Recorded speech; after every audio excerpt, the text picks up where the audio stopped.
नमस्कार, आप देखना शुरू कर चुके हैं फर्स्ट लुक बिहार। मैं सिजल आपके साथ। आज हम बात करने जा रहे हैं प्रभाकर रंजन से, जो वरिष्ठ संस्थापक है एकम सनातन भारत दल के। ये दल हाल ही में पिछले वर्ष जून 2023 में बना है, जिसको चुनाव आयोग ने दिसंबर 2023 में रूप से दे दिया है कि अब 2024 के इलेक्शन में वे चुनाव लड़ सकते हैं, जिसको लेकर इस बार ये पूरे भारत में 40 सीटों पर अपने उम्मीदवार ला रहे हैं। इनका मूल उद्देश्य है कि जिस तरह से भौतिक और आधुनिक विकास भारत में हो रहा है, उस तरह से जो सनातन धर्म सबसे पुराना धर्म माना जाता है, उसका भी विकास पूरे भारत में हो, क्योंकि भारत एक मूल रूप से कहे तो प्राचीन दृष्टिकोण से सनातन देश माना गया है, जिसको लेकर आज हम बात करेंगे और उनसे जानेंगे कि उनके ही मुंह से कि क्या मुख्य बिंदु और क्या मुख्य चीज़ों को लेकर ये कार्य करना चाह रहे हैं। तो पहले तो आपका बहुत बहुत स्वागत है फर्स्ट लुक की ओर से। जी धन्यवाद। तो ये जो दल आपने सनातन भारत दल बनाया है, इसका मेन उद्देश्य क्या है, आप ही पहले बताएं। जी देखिए, एकम सनातन भारत दल दरअसल कुछ मौलिक सिद्धांतों को लेकर बना हुआ है। मान्यता यह है कि बिना आध्यात्मिक विकास के हम कितना भी भौतिक विकास कर लें, हम एक सस्टेनेबल समाज नहीं बना सकते हैं। हम एक सस्टेनेबल समाज नहीं बना सकते हैं और कितनी भी बड़ी बड़ी बिल्डिंगें खड़ी कर लें, लेकिन अगर हमने अपने आने वाली पीढ़ियों को सनातन मूल्यों के बारे में जागृत नहीं किया, तो शायद एक धाराशायी होने वाला समाज का निर्माण करेंगे, जो कि लॉन्ग सस्टेनिंग नहीं हो पाएगा। और इन्हीं मूल्यों को लेकर एक दल का निर्माण हुआ है, एकम सनातन भारत दल, जिसका उद्देश्य ये है कि सनातन संस्कृति और मूल्यों का संरक्षण, हमारे जो भी आध्यात्मिक शक्ति केंद्र हैं, आध्यात्मिक शक्ति केंद्र जब मैं कहता हूँ तो यकीनन वो हमारे मठ मंदिर, हमारे जो भी बौद्धिक गुरु हैं, बौद्धिक गुरु इन द सेंस जो हमारे बौद्धिक संपदा का संरक्षण करते थे, उनका संरक्षण, और उसके बाद जो हमारे बौद्धिक संपदा है, बौद्धिक संपदा और आध्यात्मिक संपदा है, जैसे हमारे वेद पुराण ग्रंथ, इन सब चीज़ों का संरक्षण तथा नई पीढ़ी को इन सब चीज़ों के मूल्यों से जोड़ना, ये इसका महत्वपूर्ण लक्ष्य है।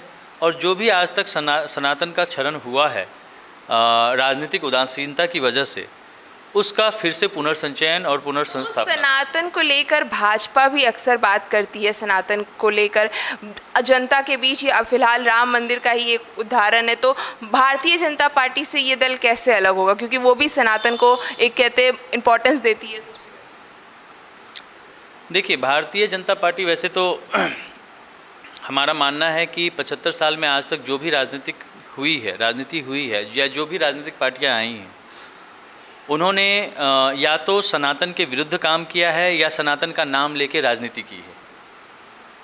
वर्तमान परिस्थितियों में भी अगर हम देखें तो सनातन हित के लिए जो मौलिक बिंदु हैं, जो बुनियादी हमारी समस्याएं हैं, उन पे बहुत ज़्यादा काम नहीं हुआ है।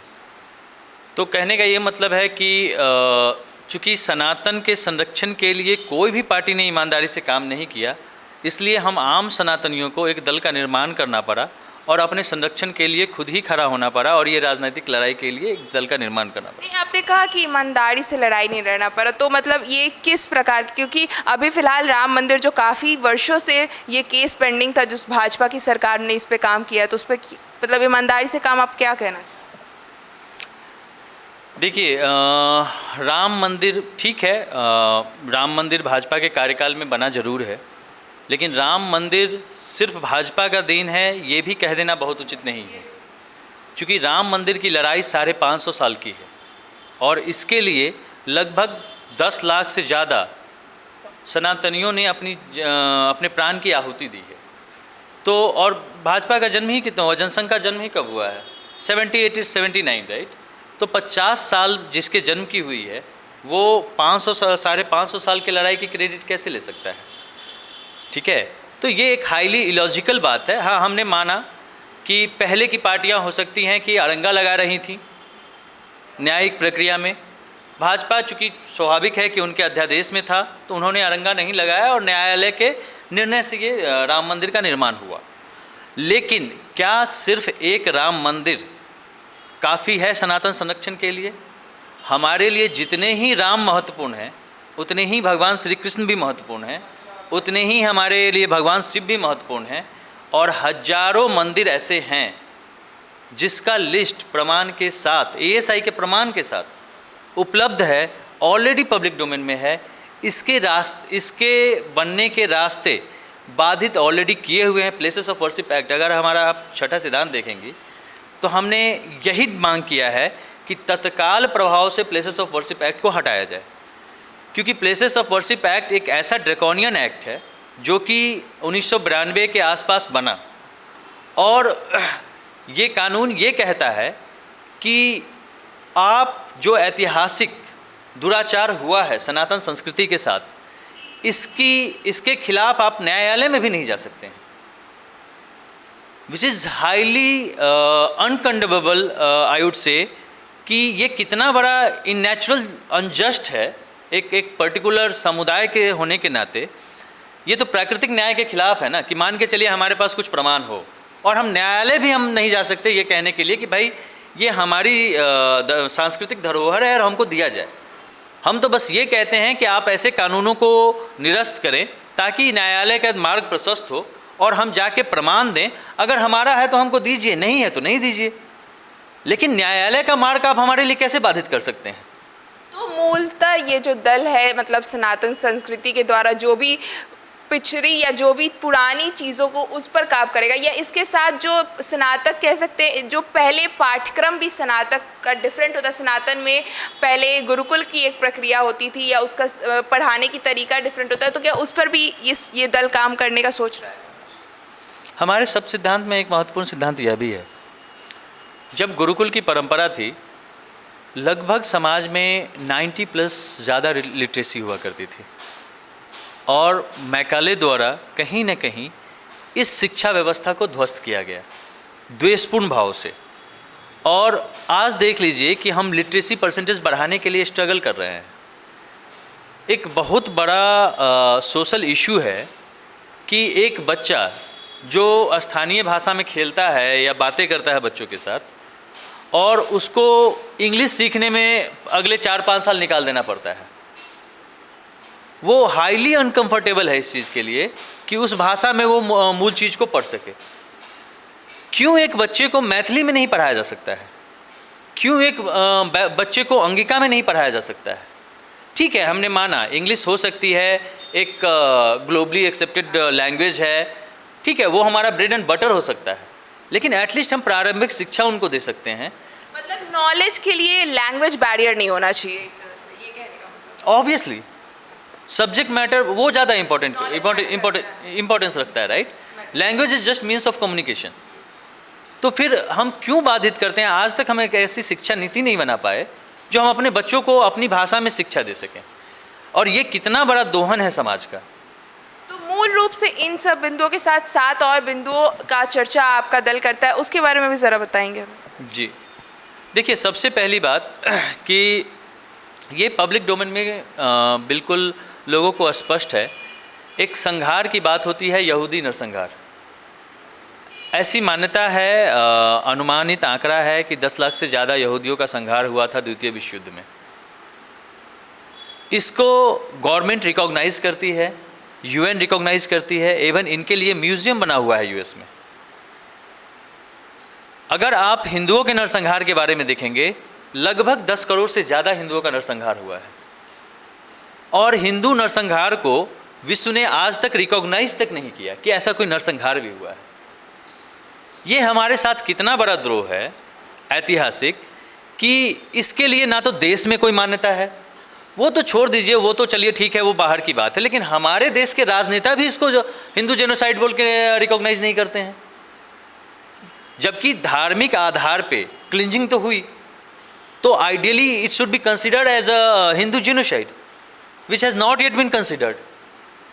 तो सबसे पहले तो हिंदू नरसंहार को रिकॉग्नाइज किया जाए, प्लस सनातन संस्कृति के साथ जो भी दोहन हुआ है, जैसे बहुत सारे ऐसे माध्यम हैं जिसके द्वारा प्रहार किया जा रहा है, जैसे लैंड जिहाद, भूमि जिहाद, लव जिहाद, बहुत सारे ऐसे माध्यम हैं जिसके द्वारा एक तरह से सनातन संस्कृति को इनक्रोच किया जा रहा है।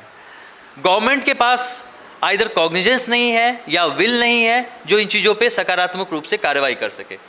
और आपने चूँकि ये कहा, चूँकि भाजपा का प्रसंग लाया, कि ये चीज़ तो भाजपा के लिए स्पष्ट है और इन चीज़ों पे स्पष्ट नीतियाँ होनी चाहिए। आज हमारे पास, हमने माना 14 से 19 के बीच में आपके पास राज्यसभा में आपकी बहुमत नहीं थी, लेकिन 19 से 24 के बीच में तो आपके पास सारे माध्यम खुले थे। लोकसभा, राज्यसभा, दोनों जगह आपका बहुमत था। आपका हाथ रोकने वाला कौन था? आपने क्यों नहीं इन चीज़ों पे पहल किया? दूसरी चीज़, भारतीय लोकतंत्र में लोकसभा और राज्यसभा दोनों का बहुमत एक बहुत दुर्लभ संयोग है। वो जमाना चला गया कि किसी भी राजनीतिक पार्टी के लिए एक ज़माना था जब ये नारा लगता था कि India is Indira and Indira is India. अब राजनीतिक पार्टियां ये भूल जाएं कि किसी के लिए भी बिल्कुल ये मोनोपोली चलेगी पूरी इंडिया में। तो जब आपके पास एक स्वर्णिम काल था, 19 से 24 लोकसभा और राज्यसभा दोनों में बहुमत था, आपने हमारे किसी भी सिद्धांतों के लिए काम नहीं किया। जस्ट आपने एक राम मंदिर का झंडा हमको पकड़ा दिया और हमारे साथ जो असली उद्देश्य था उन चीज़ों को आपने एड्रेस नहीं किया। एक सीधी सी बात, एक बहुत 2-3 पॉइंटों पर मैं स्पेशली जोर देना चाहूँगा।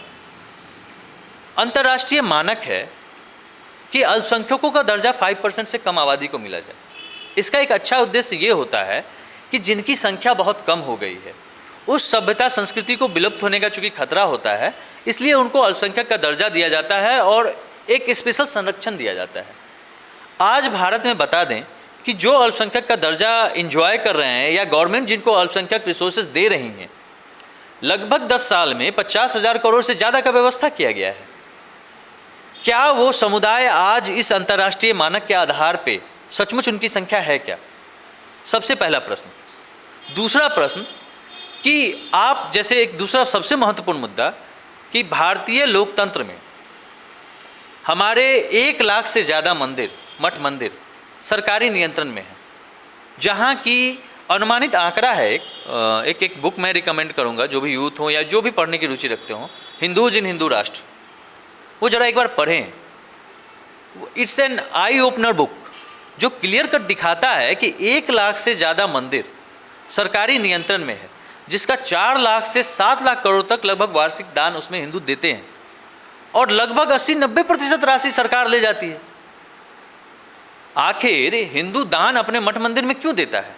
इसलिए देता है कि उसके देवता के स्थान का संरक्षण हो सके, या फिर वो पैसे से छोटे छोटे मंदिर जहाँ मान के चलिए चढ़ावा नहीं चढ़ता है उनका संरक्षण हो सके, या फिर जो गरीब हिंदू समाज है उसका कुछ कल्याण हो सके, फ्री स्वास्थ्य व्यवस्था हो सके, फ्री शिक्षा व्यवस्था हो सके। लेकिन उस पैसे से सरकार अगर अल्पसंख्यक आयोग चलाएगी तो ये तो कहीं ना कहीं हिंदुओं के पैसे का दिया हुआ दुरुपयोग है। और मैं तो चुनौती देता हूँ सरकार को कि अगर सरकार के अंदर इतना ही ताकत है तो क्यों ना मंदिरों के सामने वो बोर्ड लगा देती है कि भाई ये पैसा इस योजना में इतना खर्च होगा, और उसके बाद देख लेते हैं कितना हिंदू इसमें दान देता है। तो बहुत सारे ऐसे मुद्दे हैं जो बुनियादी मुद्दे हैं, सरकार ने इन चीज़ों को एड्रेस नहीं किया और इसी द्रोह की वजह से अंतिम निर्णय हम लोगों को यही लगा कि शायद कोई भी राजनीतिक पार्टी हम लोगों के संरक्षण के लिए काम नहीं करेगी, इसलिए आम हिंदुओं को मिलके अपने बीच से नेतृत्व पैदा करना पड़ेगा, और यही कारण है कि भारत एकम सनातन भारत दल का निर्माण हुआ।